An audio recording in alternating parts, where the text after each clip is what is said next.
Takahashi will take it away. Hello, everybody. Thanks for being here on this Friday afternoon still. I am the lead writer for digital media at VentureBeat. Been covering the game space for about a dozen years or so, but I've never created a game, so I'm not sure what I'm doing up here. Anyway, I'm just the moderator here, and we have a fine panel, and I'll ask each of our panelists to say a little bit about themselves as I introduce them. Cary Rosenzweig is CEO of IMVU. IMVU is an online destination for young adults looking to meet people from around the world and a place to express themselves using their avatars. And Ted Rheingold, the founder of Dogster and Catster. Hi, everyone. Dogster and Catster are online communities that fits into the social networking category, but what's going on is a lot of people within that really enjoy playing and making games for each other in ways dissimilar to Facebook apps and more just really because they're all in the same place and want to entertain each other. And Jeremy Monroe, the Director of Business Development, Sports and Entertainment North America for Sulake. Hi, as mentioned, I'm Jeremy Monroe, the Director of Business Development for Sulake, and I think most people know Habbo, and really what I think I'm going to contribute here is how the Habbo environment and what we bring to Habbo from a partnership standpoint and from a virtual goods standpoint is used to create interesting games on a user level. So, thank you. And what's more background about Habbo as well? Like how big is Habbo? Habbo is a virtual community for teenagers, primarily 13 to 16 years old. We're global. Been in the U.S. for 3.5 years now, out of Finland. Okay. And Daniel James, the CEO of Three Rings, who likes to wear pirate hats. It's true. I admit it. I confess, it's compulsion. Three Rings is a San Francisco company. We make games, funnily enough. We do not have a game on Facebook, so I just wanted to get that out and, in the open. You can cast me out and stone me if you like now. Our two active games are Puzzle Pirates, which is a casual MMO, and that's what I would have been talking about this morning, but I got swapped to this panel. And World, which is a player-created content platform, virtual world, social network, and other nefarious buzzwords, and that we're in early beta with right now. So Daniel, why don't we go back down the line here and talk about what our users created in your world? Give us examples or what kind of behavior, what kind of things are popular. I think we can slice that question in two ways. One is obviously in environments that support it, like IMVU and us with World, people making stuff, actual virtual goods, etc. And we can talk more about that later. But in terms of behavior, people do funny stuff, right? And I'm reluctant to indulge you with too many anecdotes because I think a lot of them devolve to people do kooky things. I think the more tools that you provide can lead to richer behavior, but often it's the simpler things that people enjoy most. And in the way that you design games, and often constraints can help you in designing a game. I think constrained environments where there's less things that can change can often mean that people have more fun with it. As an example, in Puzzle Pirates, a small one, we very deliberately, in order to reduce the download size, eliminated other animations. So the only animation in Puzzle Pirates is a very short walk cycle. It's like 5 frames or something. But people use that walk cycle to do little jigs, and they dance back and forth in a way that is completely not designed to do. And they have little dance parties. So that's just a very small example in World. The default avatar is a tofu, a little block of tofu. And people immediately started stacking their tofus and making different stacks of tofu. Trivial kind of but amusing behavior. Jeremy, some examples here? One of the best examples that I've seen recently is where we have treadmills within the game, and treadmills are used to help people move from one room to the next or move within somebody's room. And so we've had users who've taken a treadmill, then put a koi pond on top of it, and we don't have animated fish within the game. So they take this pond, they put it over the treadmill, and then they take a piece of fish, which is actually dog food for the animals that you can get within Habbo, and they put the fish on top of the koi pond, which has the treadmill underneath it, and so now the fish is moving back and forth within the koi pond. So it's a way for the users to, again, when there's constraints within your world that restrict some of the things that you might normally be able to do in an open environment, it's amazing the creativity that bores out of that. Oof, I'll even take it a step down in technology, but working within those same constraints, we see lots of games based upon forums, groups, photo tagging. I see people playing games about say a word that begins with the last letter of the word before you in forums. It'll go on for pages and pages and pages and pages. Let's pretend we're all going on a cruise and everyone does role play in this. These are grown adults in very boring looking forums, but it's all in their heads. They Photoshop photos and then tag them a certain way, and then they all go into the photo tags, and then other people search on them, and they vote on them, and then they pick winners. It's kind of like hundreds of examples like that. We have some more complicated ones, but the simplest ones are the ones that everyone can join in and play. So at IMVU, it's a 4-year-old company, and we've been in self-imposed stealth mode for 4 years. So today marks the first time that I'll share a few statistics. Almost 100% of the content in IMVU is user-generated. Tens of thousands of users are also developers. They have collectively created the world's largest catalog of virtual items. There are over 1.6 million virtual items in the IMVU catalog for users to buy. Over 1.1 million of them are fully three-dimensional. That means that users can make their avatars more unique. They can buy virtual rooms. They can make this an extremely customized experience. It also means that from a business standpoint, we're much like eBay. We introduce buyers and sellers within the game. Members come into IMVU. They buy credits from us. Once they have the credits, they then purchase items from the catalog. Now the developers have credits. Many of them, we have teens and adults, many of them will take those credits and simply cycle them back in for gameplay and buy other things by themselves. But others will take those credits and we allow them to trade them for cash. Last year in 2007, our top developer made, we estimate, $1 million in income, US dollars, not credits. We estimate the top 10 users made over $100,000 each. And we're told that there are quite a few people who have quit their jobs to become developers on IMVU. Not all of them are highly skilled, and I appeal to those out there in the audience, those of you who are Flash game developers. We're looking for Flash game developers to come in to our system, particularly if it's social, meaning 2 or more avatars can play. Let's talk. So how do you get tens of thousands of people involved and still stay in stealth? We've never issued a press release in our history, and people have come primarily through word of mouth. Mm-hmm. So can you anybody sort of pick this up? Like how do you see the ability to make money from user-generated games, user-generated content? How do you monetize it?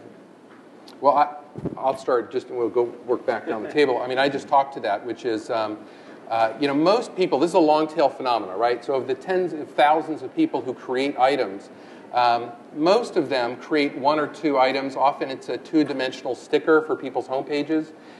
In a social context like IMVU, creators do what they do primarily for affirmation. They do it because to be a creator is cool. It puts them sort of on a higher status. But they like making the credits, and then it's their choice to whether or not they want to turn it into cash by trading it on the open market to other users. Was the question about how we as a company or how you're somehow just tapping the user-generated phenomenon to make more? For us, we're 80% of our revenue comes from advertising, so more happy members means more pages, and they tell more friends, more uniques. But we've also started generating a lot of items in our virtual store based upon the games that they have. So we tap into their trends and then bring it back to them, and that makes their small game explode because now more people know about it. And what kind of share does the user get versus what you would get, I guess? We don't really do that. Our members are so happy to have other people like them to experience their daily lives with that they've never even once wanted anything but the opportunity to participate.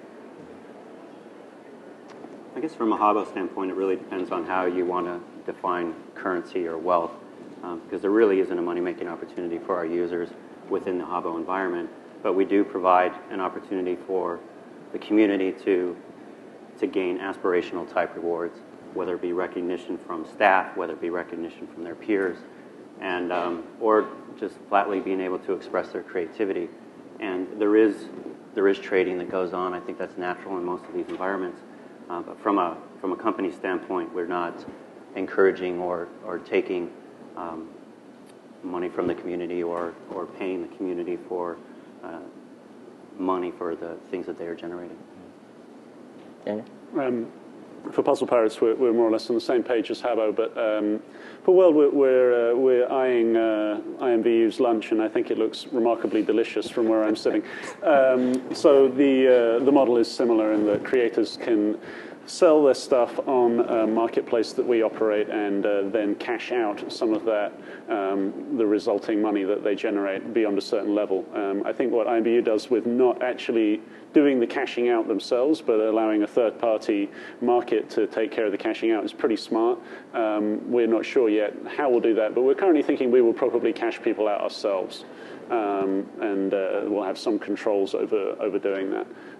But yeah, we think that particularly for the sort of in the spectrum from someone who is really highly amateur through to a professional developer, we would like to appeal to that whole spectrum. But the further up you go, the more professional you become. Obviously, you guys would all like to make money from your hard work and are in this professionally. So I would like to appeal to those people and provide a platform that is attractive as a monetization opportunity. Yeah, if I can just add something, one of the reasons we've been in self-imposed stealth mode is because we've been working very hard on this internal economy, just to make sure that the microtransaction economy works, that it's highly robust. Over 90% of our revenue comes from the sale of these credits, and less than 10% is coming from advertising. Advertising is something we believe we can add later. There's a ready marketplace for that, and so that's revenue we think we can get fairly quickly. We think the hard part is developing a community that trusts you and that trusts each other in terms of building things and creating things, and so that's what we've been focusing on for 4 years. What can you guys all tell us about the mindset of the creators, as far as like how do they get over this hurdle of they're not professionals, they're amateurs, and the way the traditional video game industry is right now, the professionals just pretty much dominate everything. I mean, there's no chance for the amateurs really to break in, and so people don't even try. So what is it that gets people to become creators as opposed to watchers or players? I'll take a stab at that. I think it's providing an environment that really encourages creativity, and it's also giving lots of opportunities for the people who are the professionals, in our case it's producers, to really engage with the audience and to get them involved in the process as much as we possibly can. And then that gives them some additional tools that they can then take to their community of friends within the hotel, and really allows them to broaden their capabilities for designing their own kind of activities or competitions and things of that nature. I'll have a go at that. I think this is a very exciting time because I think that there is a global phenomena of sort of creation and the idea that everyone can participate as a creator as well as a consumer of things that seems to be coming from a number of directions. I mean, you look at things like scrapblogging or scrapbooking is huge, multi-billion-dollar business in scrapbooks in the US, and it's a highly creative thing, and it's a mass market phenomena. You look at the way people think about music these days and the way they think about art and so on, and I think you're seeing, and certainly in the younger generation who are growing up with digital tools and they're perfectly au fait with like, oh yeah, Photoshop, no problem, I'll have a go at that.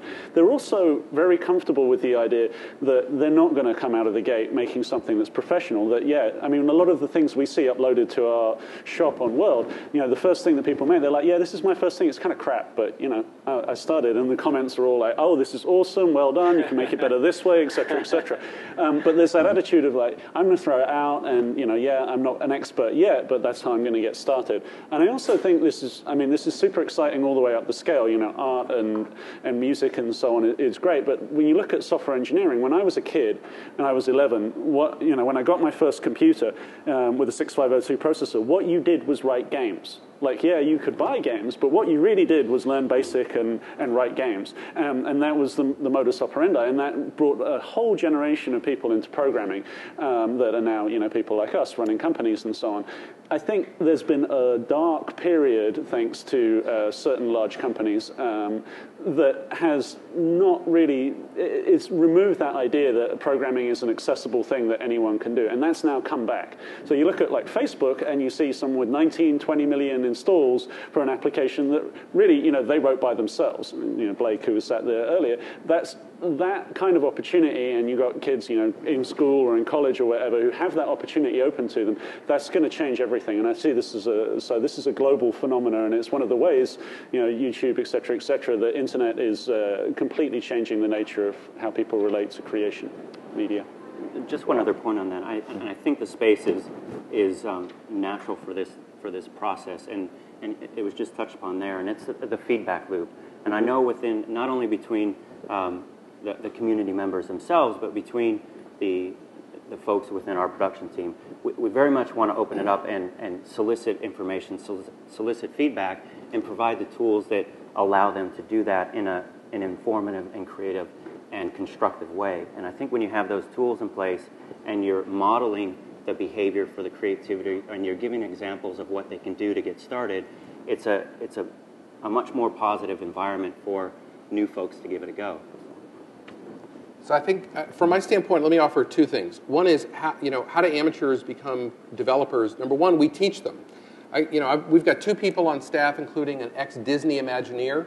They spend all of their time building tools and videos and tutorials, teaching everyone, including teenagers, how do you make stickers? How do you make 3D? How do you mesh? How do you add color and texture to these models? So people come in, and we love creators because they're even better members and customers, right? So it's in our interest for them to create and to become sort of purchasers. They're the best of both of these worlds. I would also suggest that amateurs sometimes are better than professionals because they're closer to the truth. They're closer to sort of the social reality. So let me tell you a story. About a year ago, we had a teenage creator out of Canada who identified a trend that was sort of hot within goth.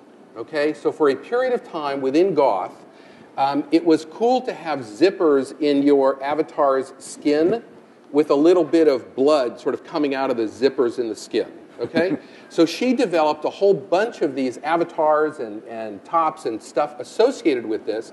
She made $100,000 US, okay, doing that, jumping on that trend. She was part of it.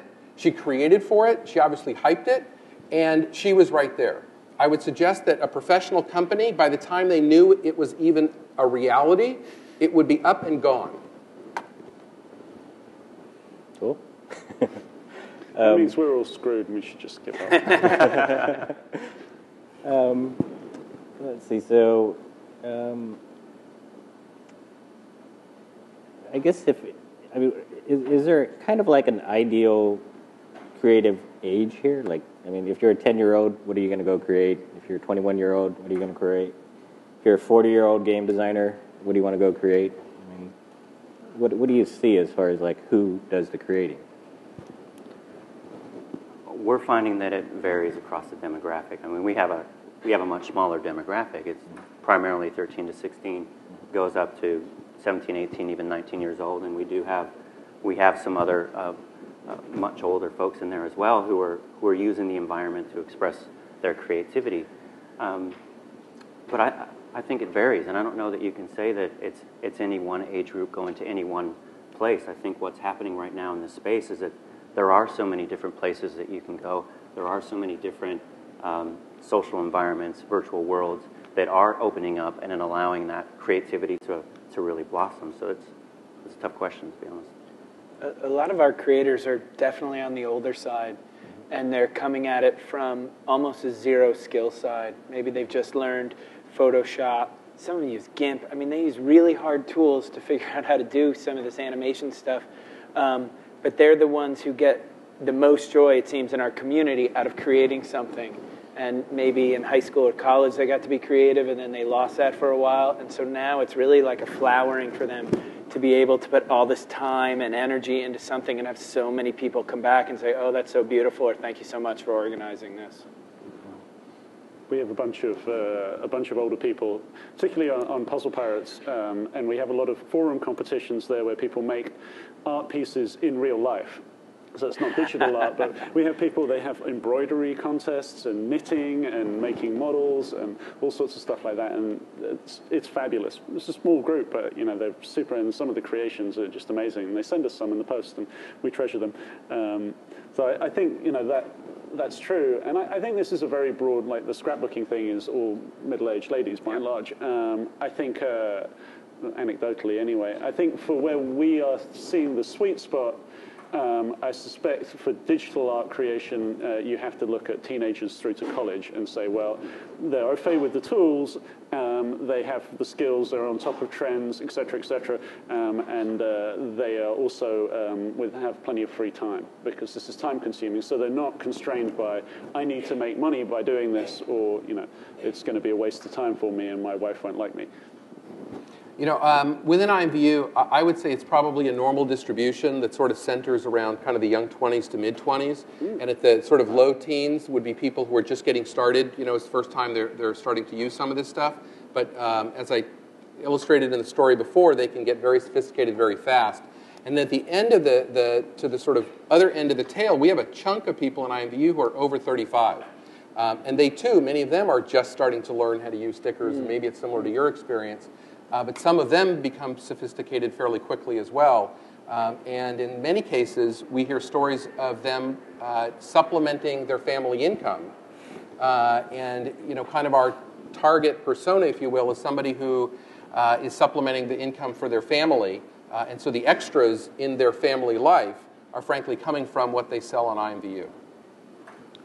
What predictions would you guys make about how big this becomes? I mean, YouTube is the example of upending the power situation in video, TV. The TV networks are kind of like losing ground. They're afraid of YouTube in a big way. Should the traditional video game companies also start worrying about their own positions here? Hell yes. Where are the guys from EA? There are a bunch of them here. I think it's... this is going to be a very, very large phenomenon. I think you're already seeing big companies pay a lot of attention. So it's just going to be more of that. There's going to be probably a number of hype and boom and bust cycles. I think we're probably seeing a bit of a bust cycle on Second Life right now. But overall, the trend is only going to go in one direction. Yeah. I think from my standpoint, I would say that talent will out.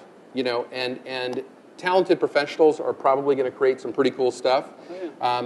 We've got the world's largest catalog of virtual items, 1.6 million items. But guess what? It's the Pareto principle, right? There's a fewer percentage of items that sell a lot, and then you've got this very long tail. And a lot of the amateurs, frankly, are doing it because it's fun to create something. Put it in the catalog, and if they sell something, they're like thrilled. It's kind of like, whoopee, I'm a creator. And so some of them become much more talented. I think there will always be a place for talented people, and the most talented will make a living at it, whether it's in IMVU or someplace else. So how do you filter out the bad stuff, I guess, or filter out the stuff that, it just doesn't make the bar in some way? I don't know. I can tell you how we do that within the context of Habbo. And it really starts with the connection that not only our production team has, but our community team has with with the community as a whole. And we're very engaged in the process, the learning process, the recognition process, and of course the prizing process after the fact. And so when you have that tight connection with your creators, with the people who are pushing the boundaries of what your content can do, you not only want to be involved from making sure that they don't abuse what's out there, but you also want to be involved because I think as creators ourselves, it's important to keep an open mind and to learn from even the folks who are trying it for the first time, because they have a fresh perspective, whereas we have been looking at the content for a long time, so it's close to the chest, and it gives us a really cool and interesting opportunity to see a different point of view. I think that the community team being in direct contact with the community at all times and just constantly following what's going on, and if anything's a little weird, talk to them. And I don't think it'll ever be automated. There'll always be some sort of human civic structure mediating to constantly reform the line between what's appropriate and what's not. At IMVU, you can imagine with so many items and so many creators, it's great fun to sort of push the line and see if you can get away with it. There are always going to be people who want to create it. There will be people who want to buy it. We're in the process now, we're finishing up, we're rolling out what we call peer review. And so you cannot put an item into the catalog without it first being reviewed by your peers, meaning other creators, and you have to pass a certain percentage in order for that to pass. Our experience today is that 98.4% of all of the things that are being judged in the peer review system have the concurrence of their peers. So less than 2% end up in some sort of like, gee, we're not sure. That goes to customer service, and then our employees make a judgment. So that's the way that we're doing to try to enforce our terms of service and what we call our virtual goods policy. But I can tell you there are always going to be people who are going to say, hey, let's see if we can get this one by. But to be clear, Cary, this is the main thing they're judging is whether something requires the access pass to be able to buy it. That's the principal controversial item of. There are two lines. One is it rated general audience properly? Is it rated access pass properly, which is sort of, kind of R-rated for the movies? Or is it completely what we call unsuitable for IMVU? Just like it doesn't belong here. Yeah, that's fair enough. We have a similar sort of escalation process insofar as stuff gets uploaded, listed in the shop, people can rate it, and that seems to work remarkably well already with a pretty small user population. And then stuff can be flagged, much like Crasis, flagged for review. This is mature, this is unacceptable, etc. Or this is a copyright infringement. And then we have a support staff who review that stuff and act on it. But the idea is that we don't look. We follow the DMCA, and we don't look at anything. We never see anything unless someone brings it to our attention and escalates it as a support issue. And by and large, most stuff never gets escalated. It just gets rated down if it's bad, and no one ever sees it. What are some challenges that the user-generated game business has to overcome so that it follows in the footsteps of YouTube and really disrupts the traditional game companies or game businesses? Lots and lots of players. I wanted to go back earlier when you were saying, is this a big trend and is it going to disrupt the existing games industry? Yes, I think it will, but is it going to make... It's sort of like saying, will YouTube make movies go away? I mean, no, they won't. Obviously, there is going to be a place for created, crafted entertainment. Grand Theft Auto, etc., Madden Football is not going to vanish. Ultimately, I think YouTube and its successors in games are going to be a bigger phenomena in terms of audience size, total monetization, et cetera, versus the traditional games industry as we see it now. But it's not going to vanish. From our standpoint today, we've been talking a lot about creativity and content. In the end, it's about people, it's about the users, about the members. What's going to keep this going are each other. And what I mean by that is people come into IMVU often because of the creativity. They see the avatars. We've got these amazing three-dimensional avatars. I can claim they're the most beautiful and most expressive of any of the virtual worlds, and encourage you to take a look and judge for yourself. So they come there typically, that's my ad, they come here for that. But what happens is they meet other people from around the world. 40% of our users are from outside the United States. And so they buddy them, you know. So this ends up being a social network in the sense that people keep coming back to meet their friends and talk to them and to show off stuff and compare what they've created. And it becomes very social. And so month after month, our sort of our retention, that base keeps growing and growing. That's, I think, what's going to keep it going. I read Wagner James Zhao's book, The Making of Second Life, and there's a good little story in there about how Second Life, the Linden Labs folks created a line in the world between the places where you could peacefully coexist and the places where you could actually shoot people. And this line became like a point of contention during the Gulf War, where you had the sort of the peace-loving anti-war folks on one side trying to build this wall and trying to holding up signs and stuff like that, and the people on the other side trying to shoot them. Like, if they stepped over the line, they would shoot them as fast as they could, and so it was interesting because it was an architectural feature that caused some user behavior in the game and or in the world. And I wonder if you're thinking about creating a social network of some kind from scratch, and you want this user-generated behavior to emerge in some way, what would you do? What are the features, or how would you architect something like this in the ideal way? It's a pretty challenging one. Yep. One of the things I'd say about IMVU, for those of you who have not yet seen it, is that we don't believe in virtual world. In fact, the founders, I'm not the founder, but the founders came from there.com. They were the builders of that virtual world. And what they learned was that, for the most part, people don't want to walk down an empty street alone. And so when they came to IMVU, they built it from the avatar up, not the virtual world down. Okay, that has profound implications.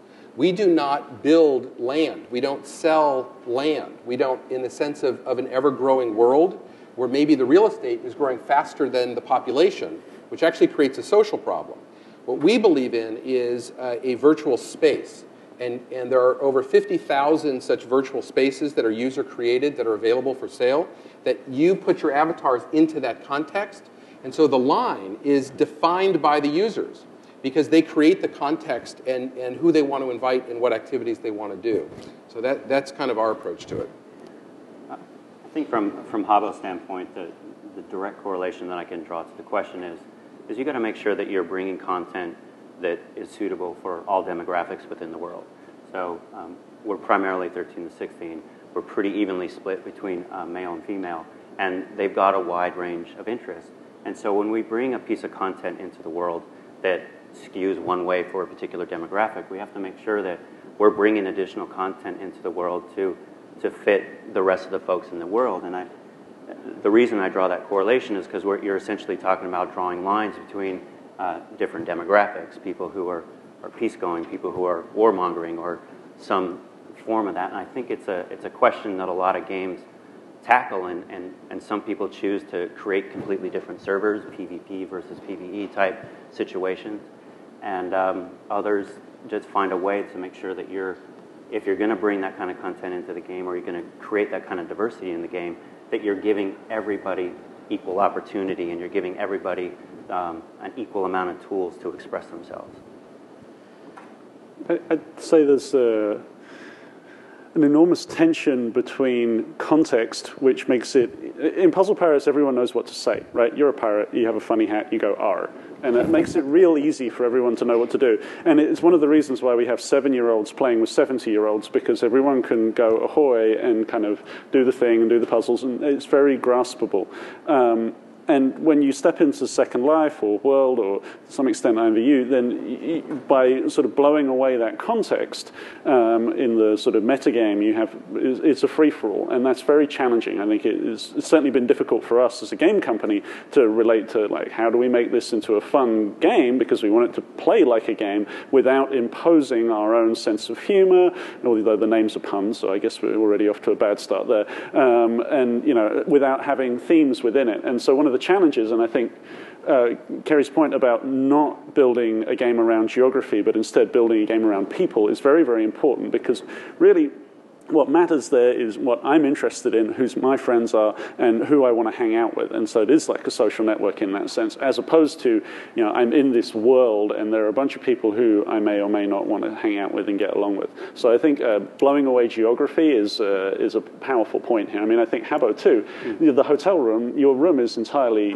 separate from the rest of the virtual space. There are some communal areas where you can wander around, but each room is an instance, it's off in its own little room land, and that's really where the action goes down. And so we have a similar paradigm there. Instead of drawing the line between where the warmongers and peace people go, we put up walls. And it just makes people too uncomfortable in our realm to be too close to each other.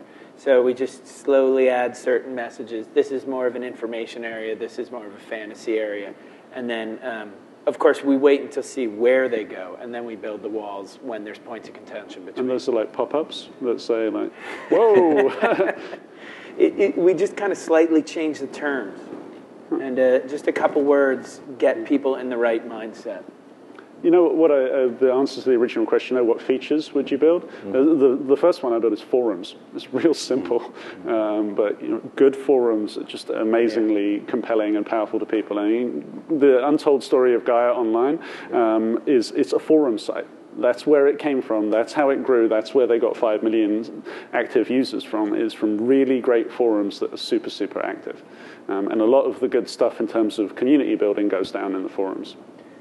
Because once you're over the realm into the game, so you make the avatar first. At Dogster, Catster, your pet is your avatar. So it's not your person on MySpace playing a game with someone else's person. And that works in Facebook in a lot of ways. But the more fantasy stuff, it's harder to do. But if you already have this avatar going, then you can go off in these games. And you come back to the forums and you talk about it. And it's okay to seem a little crazy that you're a pirate or a dog or a very cute-looking character, and talk about it from that mindset. For everybody, what's your favorite user-generated game, and does it come anywhere near being as enjoyable as a professional-created favorite game?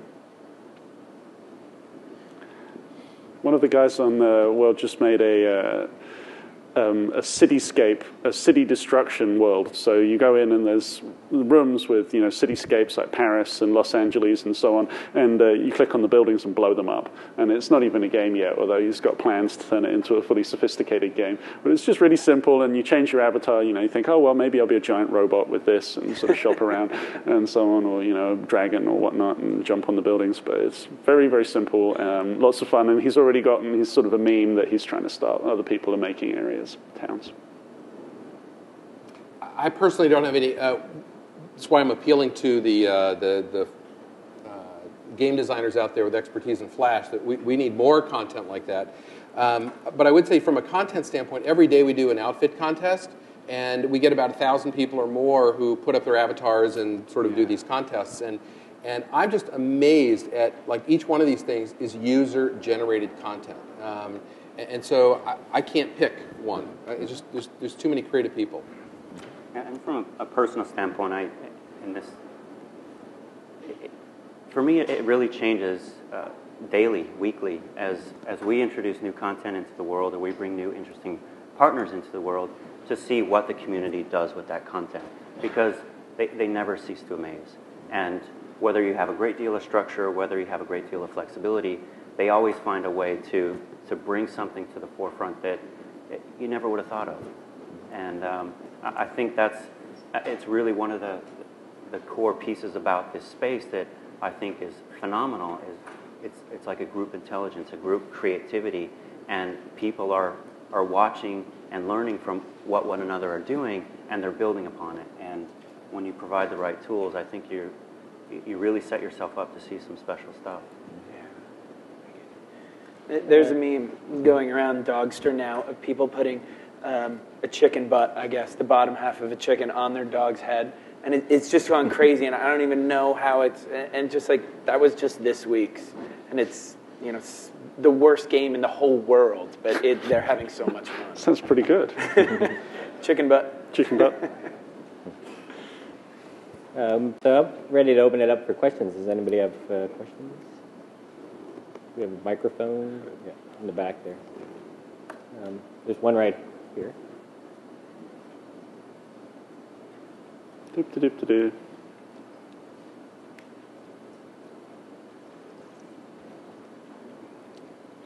I'm really on the edge of my seat now for this question. It better be good.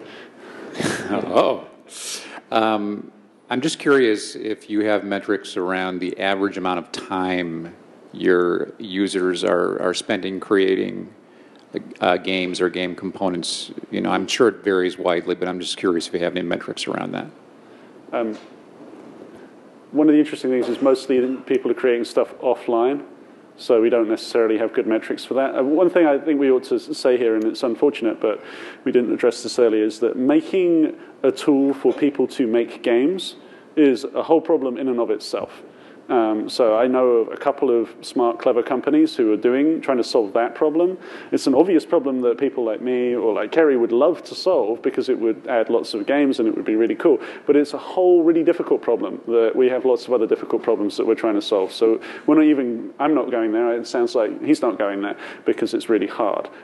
So we don't have in world a sophisticated toolkit for someone to create a game.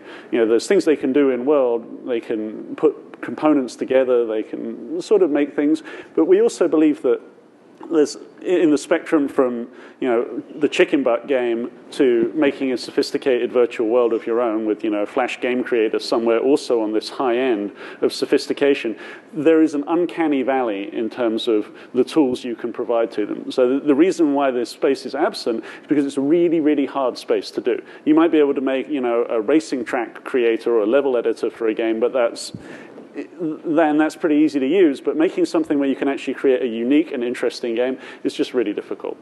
So I wanted to throw that out there. We don't have statistics on that. And the only statistics that we have within Habbo are really how much time they're spending in the hotel, which for us is about 39 minutes a visit, and they're visiting 4 to 6 times a week. So that's a lot of time that they're spending in Habbo. And given that the nature of Habbo, it really is about self-expression, and it really is about building friendships and connection. There isn't a great deal of gameplay.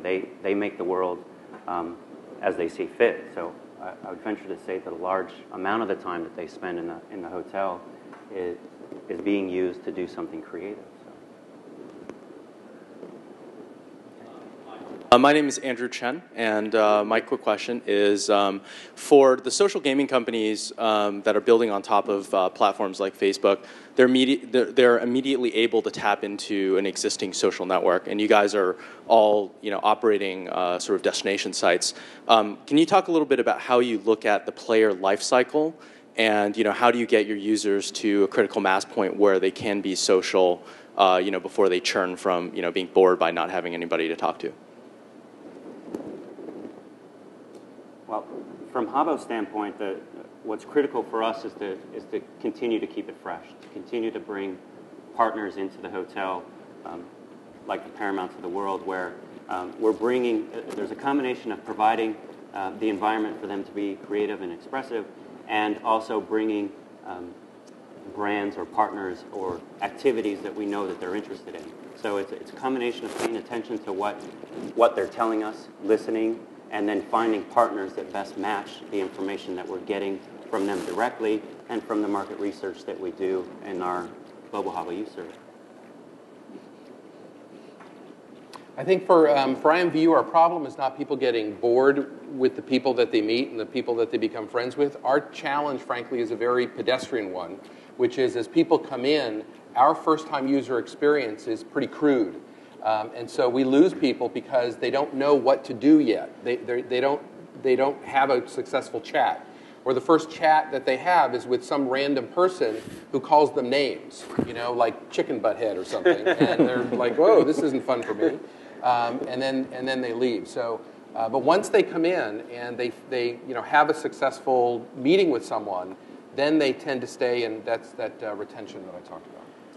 I think that's a really good point, because it's something that we find is a problem too, and I'm sure there's a lot of gamers out there. There's a lot of MMO gamers out there.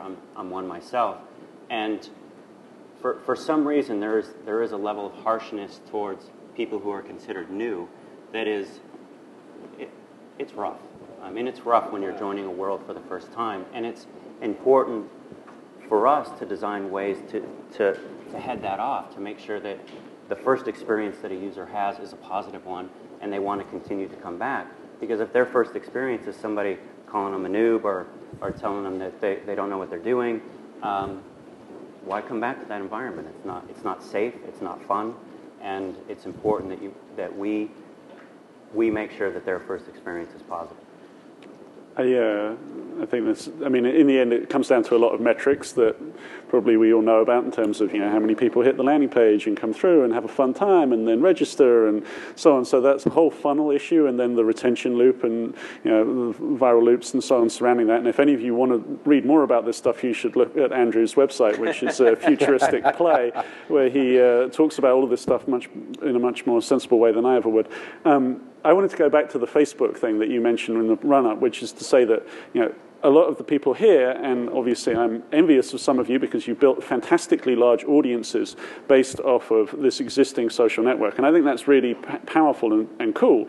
My question, and we were talking about this before we came in, is I'm not sure if that same dynamic well applies to fantastical virtual world environments like the ones that certainly we've all made here.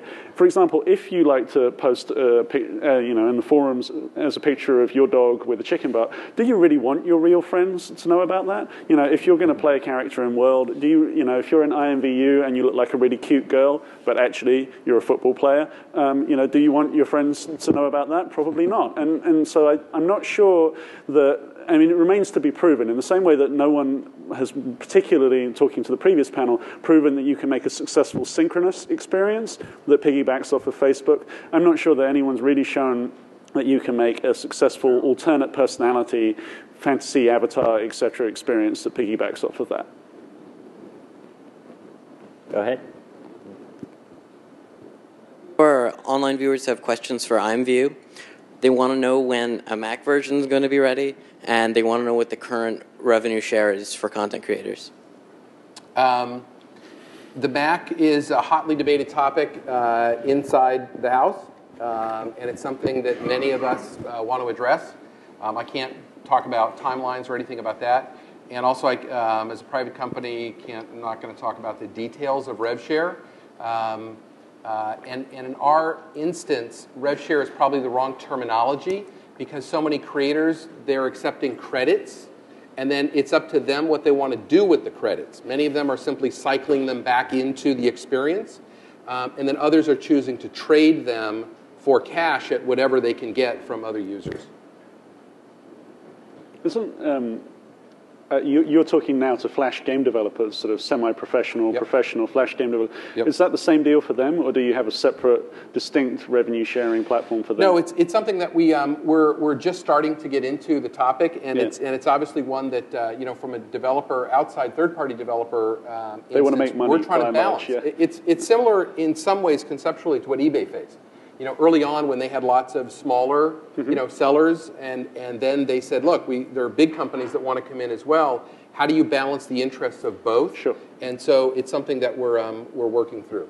It's challenging because I know when we talk to third-party Flash developers, they're very much like, well, I can get this much money out of Congregate or an exclusive license to these guys. How much money am I going to make out of you guys? Yep. Which is a reasonable question. Yep. Questions? Others?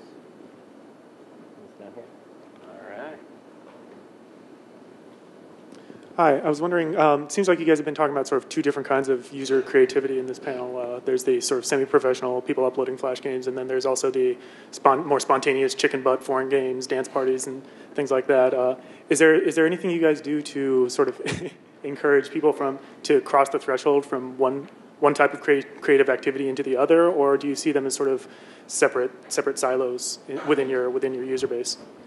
So I think at the risk of repeating myself, one of the things that I mentioned earlier is that we have tutorials for people to sort of help bring them along if they're interested, to go from just getting started to create, sort of a two-dimensional sticker all the way up to learning how to do very simple sort of three-dimensional modeling, up to things that are much more sophisticated and actually causing the avatars to move in three-dimensional space. So we would love people to sort of move along that continuum, and they choose where they want to be. I think you can, that is the continuum, right? And you can try and drag people up it, but there are bumps in the road. And a low-end thing would be, we have remixable avatars where you can webcam your face and put it on the avatar. So it's like dance party with my face or my dog's face. But that's sort of baby step stuff. Yeah, we don't see much change. Certain people have interest in certain things, and that's where they go. And the other people come along with better skills and do better things, but we don't see much growth. Anybody else? No, I guess we're done. Oh, sorry. There's one in the back. There's another one in the middle. Okay, go ahead. Two more.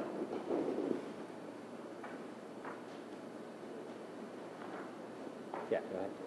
I had a question for the panelists. I was just curious about to what extent have you either considered or planning to incorporate video within the gaming experience. I've just seen some really good examples, like with Gaia. They've integrated video into their VJ product, and it seems to be doing really well. So just curious to hear your thoughts. There's some video integration in Habbo. It's not necessarily within the Habbo world, but that's only one aspect of what Habbo is. There's another component, which is really the social networking aspect of what Habbo brings to its users in group pages and forums and things of that nature. And when we're looking at potential partners, there is the possibility of embedding video into those group pages, because those group pages usually act as a hub for what's going on with that partnership, with the campaign, with the property, whatever it might be. And so we're definitely looking at it in that aspect. From an in-game standpoint, every year we usually have this campaign that's called Habbowood, and we release during that time functionality that essentially allows them to create in-game movies. So similar to the Polaroid functionality that we have, but it allows them to capture more of what's going on within their room. So oftentimes they'll build sets, or they'll recreate some of their favorite scenes from movies or from television shows and stuff like that. So from that aspect, that's how we cover it in Habbo. You can put YouTube videos in World, in your room, blah, blah, blah, etc.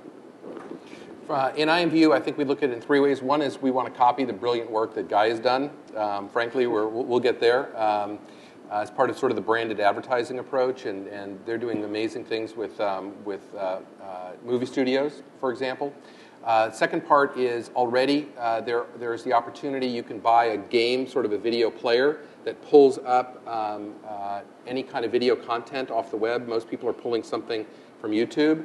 And third is go to YouTube, type in IMVU, and what you'll see is, I think, just sort of spontaneously, people are taking their creativity sort of from IMVU out to the world. They're making their own music videos. They're making their own other kind of videos, some of which are really high quality and great, and others which are not. So. We've got members using videos to bridge the virtual and real world space. So if part of the game actually has to be done, like a winner picked in a lottery, they'll have lotteries, and then the dog will pick the numbered ball out of a basket with a number on it, and they'll shoot the video of that happening, and they'll post it to prove who won the game. And then those leads to other games along like that. But we're not an immersive world, so it's not part of the Daniel mentioned play. Electronic Arts, and their big game coming out is Spore, and they just released, or I guess next week they're releasing the Spore Creature Creator ahead of the game, and I played around with it on Monday, and created my own creature in 5 minutes or so, and then pressed the button to film them dancing. My creatures were dancing and having babies and all that, and they at the end of the when you press the button to end the video. You get a message. Do you want to upload this right to YouTube? And you can do it just like that. So 5 minutes to create a creature and 2 minutes to upload it to YouTube. And it's pretty smart. So I guess we're done. Rock and roll. Excellent. Thank you very much.